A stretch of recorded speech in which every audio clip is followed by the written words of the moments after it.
bonjour, je ne vous présente pas, je vous demanderai simplement de le faire vous-même et de me dire la raison de votre présence ici aujourd'hui, salle des États, à l'occasion d'une cérémonie de reconnaissance à tous les associatifs bénévoles suite à l'incendie de Fontaine-Douche, du foyer Adoma.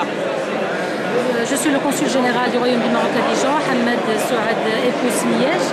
Oui. Ma présence ici à la salle des États, c'est pour traduire mon attachement, ma volonté de partager avec les autorités, avec la communauté marocaine et toutes les sinistrés du foyer Adoma, notre solidarité pour leur exprimer notre soutien et notre consolation et toute notre sympathie pour tout ce qui s'est passé.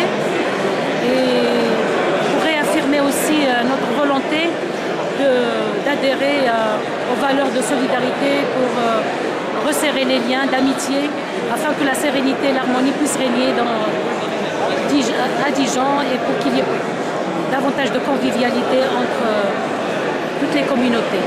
Oui, on a vu qu'il y avait beaucoup de solidarité individuelle de la part des personnes qui ont côtoyé ce drame dès le départ en fait.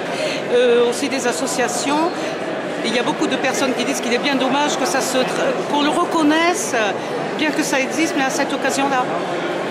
Effectivement, c'est un moment qui nous interpelle tous. Il faut perpétuer cette solidarité et il faut combattre l'indifférence et l'individualisme et l'égoïsme et pouvoir s'unir et s'entendre tous les jours pour pouvoir vivre en harmonie. Et je voudrais profiter de l'occasion aussi pour réitérer mes condoléances les plus attristées à toutes les familles qui ont perdu leur chair lors de cet incendie tragique. Et aussi je formule le vœu pour que les gens qui sont toujours à l'hôpital qui puissent récupérer et pour ceux qui ont pu s'en sortir, qu'ils puissent retrouver le goût de vivre et la joie de vivre et qu'ils puissent oublier ce traumatisme. Oui, on a su aussi qu'il y avait un Marocain âgé qui avait été dans la liste des victimes. On a su que le consulat sur place avait fait le nécessaire pour prévenir au maximum dans la rapidité les siens. C'est un devoir. Nous sommes là pour défendre les intérêts de nos ressortissants, mais à l'occasion de cet incident, nous sommes là pour tout le monde et pour notre ressortissant qui, selon un témoignage d'un ami qui était avec lui, il leur avait dit le même jour que dans 15 jours, il allait quitter le foyer, une fois pour toutes, pour profiter de sa retraite. Voilà. Bon, mais on n'est toujours jamais à l'abri, nous avons la foi en Dieu et nous sentons que c'était son sort. Il est mort asphyxié, étouffé, et à la veille de la fête du mouton.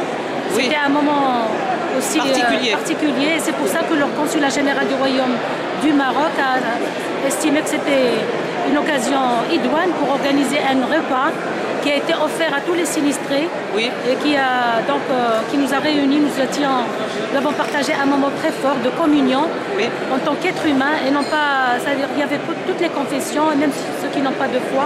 On s'est réunis pour un repas d'union et pour commémorer la mémoire des gens que nous avons perdus et pour partager un moment fort avec les sinistrés.